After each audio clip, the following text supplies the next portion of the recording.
बारीक नजर ठेवणारा तुमचा हक्काचा लोकल न्यूज प्लॅटफॉर्म ठाणे दर्पण, ठाण्याचं खरं प्रतिबिंब। अदानी समूहाला आर्थिक अडचणीतून बाहेर काढण्यासाठी मोदी सरकारने भारतीय आयुर्विमा महामंडळाचा वापर केलाय। LICवर दबाव आणून अदानीच्या कंपन्यांमध्ये 33,000 कोटी रुपये गुंतवण्यास भाग पाडले। एकीकडे अदानी समूहाला एवढी मोठी रक्कम दिली जात असताना सर्वसामान्य तरुण उद्योजकांना साधे लाखभर रुपयांचे कर्जही दिले जात नाही। याचा निषेध करण्यासाठी तसेच तरुणांनाही उद्योगांसाठी भांडवली कर्ज द्यावे या मागणीसाठी डॉक्टर जितेंद्र आव्हाड यांच्या मार्गदर्शनानुसार राष्ट्रवादी काँग्रेस पक्ष, शरदचंद्र पवार पक्षाने जिल्हाध्यक्ष मनोज प्रधान यांच्या नेतृत्वात LIC कार्यालयावर धडक दिले।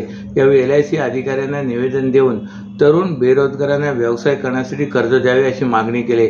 अदानी समूहातील कंपन्यांनी गैरव्यवहार केल्याचा ठपका ठेवून अमेरिकेत या कंपन्यांविरोधात चौकशी सुरू आहे। त्यामुळे अदानी समूहावरील कर्जाचे ओझे वाढले असून त्यातून गौतम अदानी यांना बाहेर काढण्यासाठी केंद्र सरकारने LICवर दबाव आणून अदानी समूहात सुमारे 33,000 कोटीची गुंतवणूक करण्यास भाग पडले। एकाच माणसावर मेहरबान होऊन सर्वसामान्य जनतेचा पैसा उधळण्यात आपला विरोध आहे असे म्हणत राष्ट्रवादी शरदचंद्र पवार पक्षाने हे आंदोलन केले। मोदी सरकार चोर है, मोदी सरकार हाय हाय, या सरकारचे करायचे काय, खाली डोके वरती पाय, अदानी मोदी भाई भाई अशा घोषणा देत तसे फलक झळकवत LIC कार्यालयावर जोरदार निदर्शने करण्यात आली। तसेच विभागीय व्यवस्थापक रूपा भंडारे यांची भेट घेऊन जर अदानी सारख्या समूहाला पैसे दिले जात असतील तर आमच्यासारख्या गोरगरीब मुलांनाही निधी दिला पाहिजे, आम्हाला व्यवसाय करायचा आहे अशाच्या मागण्या आंदोलकांनी केल्या आहेत। यावेळी मनोज प्रधान म्हणाले की वॉशिंग्टन पोस्टने याबाबत वृत्त दिले की LICने आता 33,000 कोटी रुपयाची गुंतवणूक अदानी समूहात केले, त्यामुळे एकूण गुंतवणूक 60,000 कोटी झाले। आमचा सरकारला मूलभूत प्रश्न हाच आहे की अदानी एअरपोर्ट, बंदरे, रस्ते, रेल्वे दिली जात असताना व्यवसायासाठी सरकारच पैसे द्यावेत हा कुठला प्रकार आणि ही गुंतवणूक अशा वेळी केली जात आहे की हिडेनबर्गचा अहवाल आला आहे की अनेक बँका कर्ज वसुलीसाठी अदानीच्या मागे लागल्यात। LICमध्ये 30 कोटी जनतेचा पैसा आहे। हा पैसा सरकारच्या सांगण्यावरून एखाद्या समूहाला देऊ नये, कारण जर हा समूह बुडाला तर जनतेचा पैसाही डुबीत जाईल। त्यामुळे सरकारच्या दबावाला झुगारून LICने स्वतंत्रपणे निर्णय घ्यावा। 1957 मध्ये 1.25 कोटीची गुंतवणूक करणाऱ्या LICवर संसदेत फिरोज गांधी यांनी प्रश्न उपस्थित केला होता।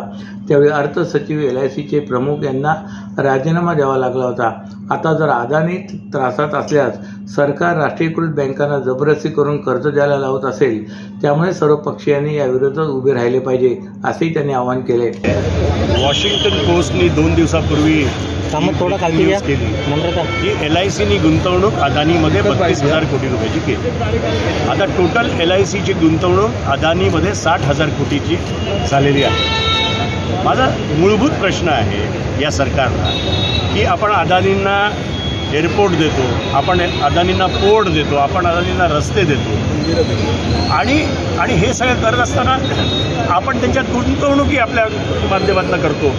ही गुंतवणूक अशा टाईमला दिलेली आहे जेव्हा हिंडनबर्गचा रिपोर्ट आलेला, अदानीच्या मागे सगळे बँका लागले होते पैसे परत घेण्यासाठी, त्यावेळेस त्याला एक हात द्यायचं काम या सरकारने केलं। माझं स्पेसिफिक म्हणणं आहे आणि आम्ही आज LICवर मोर्चा अशासाठी काढला आहे की 30 कोटी जनतेचा पैसा LICकडे लागलेला आहे। ते सरकाराच्या सांगण्यावरनं तुम्ही कुठल्या एका समूहाला देऊ नका, जेणेकरून 30 कोटी जनतेचा पैसा डुबेल अशी परिस्थिती येईल। हे प्रामुख्याने आमची मागणी आहे। आज आम्ही LICमध्ये राष्ट्रवादी शरदचंद्र पवार पक्षाच्या वतीने इकडे आलेलो आहे आणि त्यांना हेच सांगणार आहे की जे डिसिजन्स घ्याल ते इंडिपेंडेंटली घ्या, सरकारच्या सांगण्यावर कुठल्याही एकाला हात देऊ नका। आज तुमच्या सगळ्यांच्या माहितीकरता सांगतो की भारताच्या व्यवस्थेत 3.6% LICची गुंतवणूक पुऱ्या मार्केटमध्ये आहे। असं असताना अदानी सरकारला 60,000 कोटीचं जर तुम्ही हे केलं आणि कंपनी उद्या उडली तर गरीब माणूस रस्त्यावर येईल। त्यामुळे याचा विचार तुम्ही करावा असं LICला निवेदन देण्यासाठी आम्ही आज या ठिकाणी आलेलो। हिंदी, मराठी चित्रपट आणि मालिका सृष्टीतील चतुस्र अभिनेत्री निवेदिता जोशी सराफ यांना यंदाचा गंधार गौरव पुरस्कार जाहीर करण्यात आला आहे। हा पुरस्कार सोहळा बालदिनाचे औचित्य साधून 14 नोव्हेंबर 2025 रोजी सायंकाळी 5:30 वाजता गडकरी रंगायतन येथे आयोजन करण्यात आला असून निवेदिता यांना हा पुरस्कार ज्येष्ठ अभिनेते पद्मश्री अशोक सराफ यांच्या हस्ते देण्यात येणार आहे, अशी माहिती ज्येष्ठ अभिनेत्री उषा नाडकर्णी आणि ज्येष्ठ साहित्यिक प्राध्यापक प्रदीप ढवळ यांनी दिले. या पुरस्काराचे स्वरूप शाल, श्रीफळ, सन्मानचिन्ह आणि 11,111 रुपये रोख असे आहे. तसेच 2 दिवसापूर्वीपासून गंधार बालकलाकार पुरस्कार सुरू केला असून यंदाचा पुरस्कार हा गायन क्षेत्रातील स्वरा जोशी हिला देण्यात येणार आहे. गंधार या बालनाट्य संस्थेच्या वतीने गंधार गौरव सोहळ्याचे दरवर्षी आयोजन केले जाते. यंदाचे हे 10वे वर्ष आहे. ज्येष्ठ साहित्यिक रत्नाकर मतकरी, विद्या पटवर्धन, दिलीप प्रभावळकर, अशोक समेळ, नरेंद्र आंगणे, अतुल परचुरे, सचिन पिळगावकर, गेल्या वर्षी महेश कोठारे तर विजय गोखले यांना आतापर्यंत गंधार गौरव पुरस्काराने सन्मानित करण्यात आले. यंदाचा हा पुरस्कार ज्येष्ठ अभिनेत्री निवेदिता सराफ यांना देण्यात येत आहे. पद्मश्री अशोक सराफ, ज्येष्ठ साहित्यिक प्राध्यापक प्रदीप ढवळ, आमदार संजय केळकर व इतर यांच्या हस्ते निवेदिता सराफ यांना पुरस्कार देण्यात येणार आहे. माही खान नावाच्या व्यक्तीने एक व्हिडिओ व्हायरल केला आहे. त्यामध्ये माही खान याने दावा केला होता की त्याला मराठी बोलण्यास भाग पाडले जात होते. या प्रकरणानंतर आता सोशल मीडियावर विविध प्रतिक्रिया नोंदवल्या जात आहेत. मनसेचे नेते अविनाश जाधव यांनी या प्रकरणातील महिलेला मनसे कार्यालयात बोलवून नेमके प्रकरण काय झाले आहे त्याचा खुलासा करण्याचा प्रयत्न केला. विशेष म्हणजे संबंधित महिला ही बंगाली भाषिक आहे. त्यामुळे माही खान यांच्या दाव्यावर आता प्रश्नचिन्ह उपस्थित होत आहे. त्यांच्या चॅनलला रिपोर्ट मारण्याचे आवाहन अविनाश जाधव यांनी केले. नुकताच एक प्रकार समोर आला आहे की माही खान नावाच्या एका व्यक्तीने त्यांच्या समाज माध्यमावर एक व्हिडिओ व्हायरल केला आहे. त्यामध्ये त्याने दावा केला आहे की त्याला एका महिलेने मराठी बोलण्यास भाग पाडले जात आहे. हे प्रकरण विमानात झाल्याचे दिसत आहे. या घटनेनंतर माही खान यांनी व्हिडिओ तयार करून समाज माध्यमावर मोठ्या प्रमाणात प्रसारित केला आहे. मनसेचे नेते अविनाश जाधव यांनी संबंधित महिलेला ठाण्यातील मनसेच्या कार्यालयात बोलून प्रकरण जाणून घेतले. त्यानंतर अविनाश जाधव यांनी माही खान याला शोधून मराठी बोलण्यास भाग पाडण्याचा इशारा दिला आहे. आमचे सकाळचे विमान होते. माही खान हा विमानामध्ये चित्रीकरण करत होता. त्यावेळी माही यांनी अचानक त्यांचे आसन मागे घेतले. मी त्याला हळू भाऊ असे म्हणाली असता त्याने मराठीत का बोलले असे म्हणत वाद घातला. त्याने कॅमेरा कधी सुरू केला हे देखील माहीत नव्हते. मी बंगाली भाषिक आहे पण मी मराठी चांगले बोलते. त्याने हिंमत असेल तर समोर येऊन बोलावे असे त्या म्हणाल्या. या प्रकरणानंतर महिलेने दावा केला आहे की त्यांची बदनामी झाली असून त्यांना नोकरी देखील गमवावी लागली आहे. सर्व नागरिकांना आवाहन करण्यात येत आहे की सध्या डासांमार्फत पसरणाऱ्या डेंग्यू या आजाराचा प्रसार रोखण्यासाठी प्रत्येकाने पुढील प्रमाणे कार्यवाही करावी. डेंग्यू आजार एडिस इजिप्ती हा डास चावल्याने होतो. या डासांची पैदास साचलेल्या किंवा साचवलेल्या स्वच्छ पाण्यामध्ये होते. 8 दिवसांपेक्षा जास्त दिवस पाणी उघडे व साचून राहिल्यास त्यात डास अंडी घालतात. अंड्यांच्या अळ्या तयार होऊन पुढे डास तयार होतात. यासाठी आपल्या घरातील पाणीसाठे उदाहरणार्थ बॅरल्स, पिंपे, टाक्या, हौद, रांजणे इत्यादी दर आठवड्याला रिकामे करून घासून पुसून कोरडे करून पुन्हा भरावे. 1 दिवस कोरडा दिवस म्हणून पाळावा. पाणी साठ्यांना घट्ट झाकणे बसवावीत किंवा जुनी साडी, चादर, धोतर यांनी बांधून झाकून ठेवावीत, म्हणजे डास त्यात जाऊन अंडी घालणार नाहीत. घराच्या गच्चीवर, आजूबाजूला, अंगणात कोठेही पाणी साचू देऊ नये. भंगार सामान उघड्यावर टाकू नये. उदाहरणार्थ टायर्स, प्लास्टिक सामान, कुंड्या, टाकाऊ वस्तू इत्यादी. अशा सामानात पावसाचे पाणी साठून त्यात डेंग्यूच्या डासांची पैदास होते. घरातील कूलर्स, फ्रीजच्या पाठीमागील ट्रे हे देखील वेळोवेळी कोरडे करावेत. लक्षात ठेवा, नुसत्या फवारणीने डास घनता कमी होत नाही, तर त्यासाठी डास पैदास ठिकाणे नष्ट करणे ही आपल्या सर्वांची जबाबदारी आहे. कोणताही ताप अंगावर न काढता जवळच्या शासकीय रुग्णालयात मोफत औषधोपचार घ्या. अशा प्रकारे नागरिकांनी सहकार्य केल्यास डेंग्यूचा प्रसार रोखणे सहज शक्य आहे. आजच्या डिजिटल युगात मोबाईल आणि लॅपटॉप शिवाय जीवनच अशक्य झाले. या स्क्रीनच्या व्यसनाची मोठी किंमत आता शरीर मोजत आहे.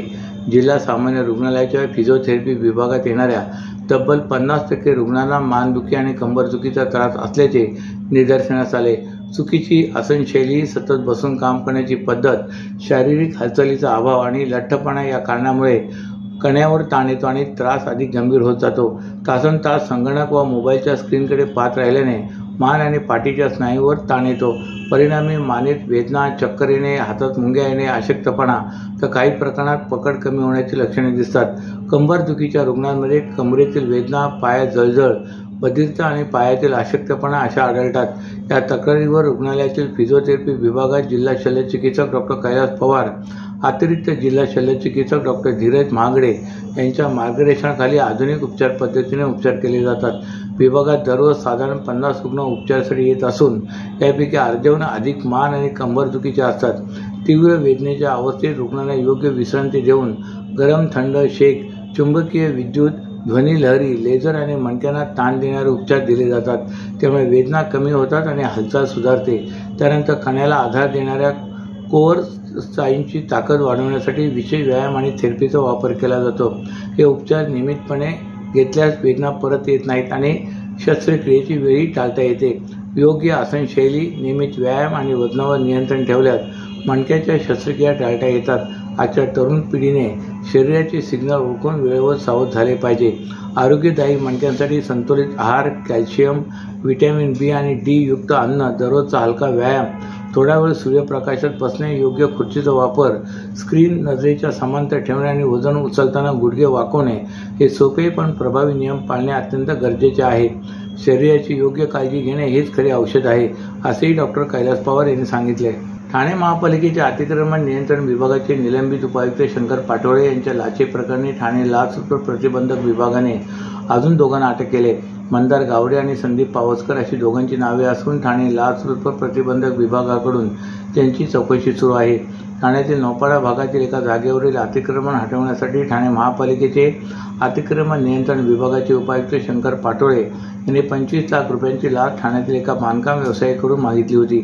संबंधित बांधकाम व्यावसायिकाने मुंबई लाचलुचपत प्रतिबंधक विभागाकडे तक्रार दाखल केल्यानंतर पथकाने पाटोळे यांना ठाणे महापालिका मुख्यालयातून ताब्यात घेतले होते. ही कारवाई महापालिकेच्या वर्धापन दिनाच्या दिवशी झाल्याने ठाणे महापालिकेतील कारभारावर प्रश्नचिन्ह निर्माण झाले होते. पाटोळे यांना ठाणे महापालिकेच्या सेवेतून निलंबित करण्यात आले. मुंबई लाचलुचपत प्रतिबंधक विभागाने प्रकरण ठाणे लाचलुचपत प्रतिबंधक विभागाकडे वर्ग केल्यानंतर पोलिसांनी पाटोळे यांच्यासह तिघांना अटक केले. पाटोळे आणि त्यांचे 2 साथीदार सध्या जामिनावर आहेत. लाचलुचपत प्रतिबंधक विभागाकडून तपास सुरू असताना बँक व्यवहार आणि कॅश तपशील तपासल्यानंतर पोलिसांनी गावडे आणि पावसकर या दोघांना अटक केली. लाचेपूर्वी या दोघांनी बांधकाम व्यावसायिकाची पाटोळे यांच्यासोबत भेट घडून आणली होती. तसेच त्यांच्या बँकेतून काही व्यवहार झाल्याचेही सूत्रांनी सांगितले. अशाच नव्या आणि ताज्या बातम्यांसाठी ठाणे दर्पणच्या पेजला लाईक करा आणि फॉलो करायला विसरू नका.